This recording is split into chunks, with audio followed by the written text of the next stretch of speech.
టోలీ చౌకీ నూతన భవన నిర్మాణ ప్రమాదం కేసును మేదీపట్నం పోలీసులు దర్యాప్తు ముమ్మరం చేశారు. భవనం ల్యాండ్ యజమాని సులేమాను, బిల్డర్ నజీరు ఇద్దరిపై కేసు నమోదు చేసిన పోలీసులు యజమాని బిల్డర్ నిర్లక్ష్యం కారణంగానే ప్రమాదం జరిగినట్లు గుర్తించారు. ఘటనకు సంబంధించిన బాధితుల నుంచి స్టేట్మెంట్ రికార్డు చేశారు. 7వ అంతస్తు వద్ద ప్లాస్టరింగ్ పనులు చేస్తుండగా గోవా కర్రలు ఒక్కసారిగా విరగడంతో ప్రమాదం జరిగింది. దీంతో పైనుంచి కింద పడ్డ 4 కార్మికుల్లో 2 అక్కడికక్కడే మృతి చెందారు. గాయపడిన ముగ్గురిని లంగర్ హౌస్లోని అలీవు ప్రైవేటు ఆసుపత్రికి తరలించి చికిత్స అందిస్తున్నారు.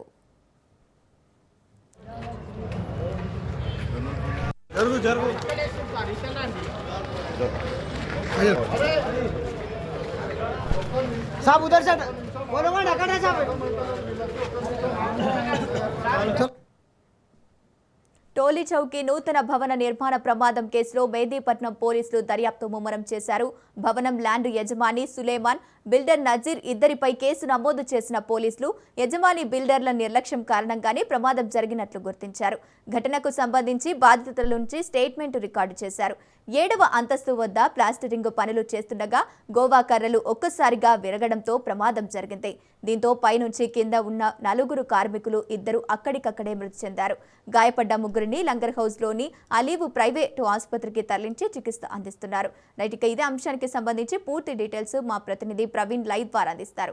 ప్రవీణ్, గంగోత్రి అయితే నిన్న మధ్యాహ్నం 3 గంటల సమయంలో జరిగినటువంటి టోలీ చౌకీలో ప్రమాదం ఏదైతే ఉందో నూతనంగా నిర్మిస్తున్నటువంటి 7 అంతస్తుల ఆ భవనంకు ప్లాస్టరింగ్ చేసే క్రమం లోపల ఏవైతే గోవా కట్టెలను అడ్డుగా పెట్టేసి వాటి పైన ఎక్కేసి 7వ అంతస్తులో ప్లాస్టరింగ్ చేస్తున్న క్రమం లోపల అక్కడ ఉన్నటువంటి ఏదైతే రేలింగ్ ఉంటుందో ఆ రేలింగ్ విరగడం వలన అక్కడ ఉన్నటువంటి పని చేస్తున్నటువంటి మొత్తంగా కూడా కూలీలు ఒక్కసారిగా అయితే 7వ అంతస్తు నుండి కిందికి జారి పడడం జరిగింది. అక్కడ ఉటావుటిన మొత్తంగా కూడా అక్కడే స్పాట్లో మొత్తంగా ఆ యొక్క ఆదినారాయణ, తిరుపతి అనే ఇద్దరు కూడా అక్కడే చనిపోవడం జరిగింది. మిగతా ముగ్గురికి కూడా గాయాలయ్యాయి. ఆ గాయాలైన వాళ్ళని ప్రైవేట్ ఆసుపత్రిలో తరలించి చికిత్సనైతే అందిస్తున్నారు. మొత్తంగా చూసుకునే కనుక ఈ యొక్క గాయపడిన వాళ్ళు రమేష్, లాల్, హమ్మద్గా అయితే గుర్తించారు.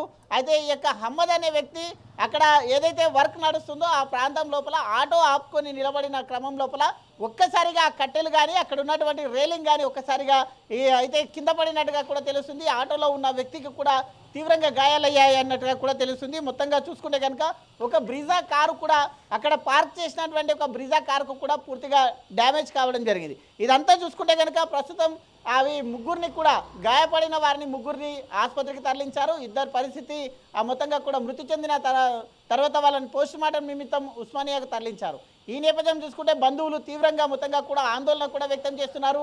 ఈరోజు ఆ బిల్డింగ్ దగ్గరికి సుమారుగా ఆ బంధువులు కానీ అక్కడ ఉన్నటువంటి ఆ ఫ్యామిలీ మెంబర్స్ అందరూ కూడా చేరుకోవడం జరిగింది. ధర్నా కూడా నిర్వహిస్తున్నారు. దీనికి సంబంధించి మొత్తంగా కూడా చూసుకుంటే కనుక దీంట్లో టోలీ చౌకీ భవన నిర్మాణం ప్రమాదం కేసులో మేదీపట్నం పోలీసులు కూడా దర్యాప్తు ముమ్మరం చేశారు. అయితే భవన ల్యాండ్ యజమాని అయినటువంటి సులేమాన్, అక్కడ ఉన్నటువంటి యజమాని అయితే బిల్డర్ నజీర్ ఇద్దరి పైన కూడా కేసులు నమోదు చేశారు.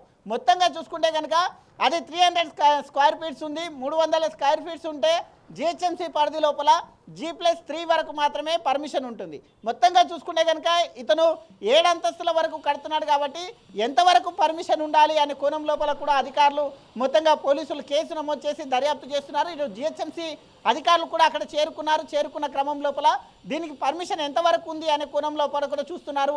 ప్రమాదం జరగడానికి గల కారణాలు ఏమై ఉంటాయంటూ కూడా చూస్తున్నటువంటి పరిస్థితి చూస్తున్నాం. అదేవిధంగా ప్రమాదాలు ఈ విధంగా జరగకుండా కార్మికుల బాధ్యత కూడా తీసుకోవాలి. బిల్డర్ ఎవరైతే ఉంటారో అక్కడ బిల్డర్ ఖచ్చితంగా వాళ్ళకు సురక్షితమైన ప్రాణరక్షణకు కూడా సంబంధించినటువంటి పరికరాలను కూడా అక్కడ అవైలబుల్గా ఉంచవలసిన అవసరం కూడా ఉంటుంది. కాబట్టి ఈ విషయం పైన మంత్రి కూడా అయితే కార్మిక శాఖ మంత్రి కూడా స్పందించడం జరిగింది. ఖచ్చితంగా బాధ్యతలకు అండగా ఉంటాం.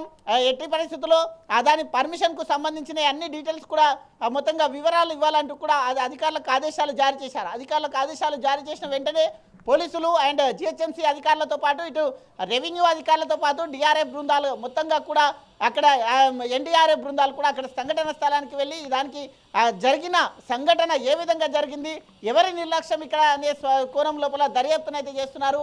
ఏది ఏమైనా ఈ యొక్క కూలీలందరూ కూడా శ్రీకాకుళం జిల్లాకు చెందినటువంటి వారుగా చెప్తున్నారు. ఓ ఇద్దరు మాత్రం అయితే మొత్తంగా కూడా వేరే రాష్ట్రానికి చెందిన వారుగా చెప్తున్నారు. మొత్తంగా చూసుకుంటే కనుక ఇద్దరు ప్రాణాలు కోల్పోయారు. కాబట్టి ఈ యొక్క నిర్లక్ష్యం వలన అధికారులు పర్మిషన్స్ ఇచ్చేటప్పుడు కూడా జాగ్రత్తగా గమనించాలి. జిహెచ్ఎంసీ అధికారుల పొరపాట లేదంటే యజమాని పొరపాట, పర్మిషన్ ఎంతవరకు ఉంది, ఈ యొక్క హైట్ ఎందుకు కడుతున్నారు అనే కోణం లోపల కూడా ఇంకా దర్యాప్తు కొనసాగుతుంది. గంగోత్రి.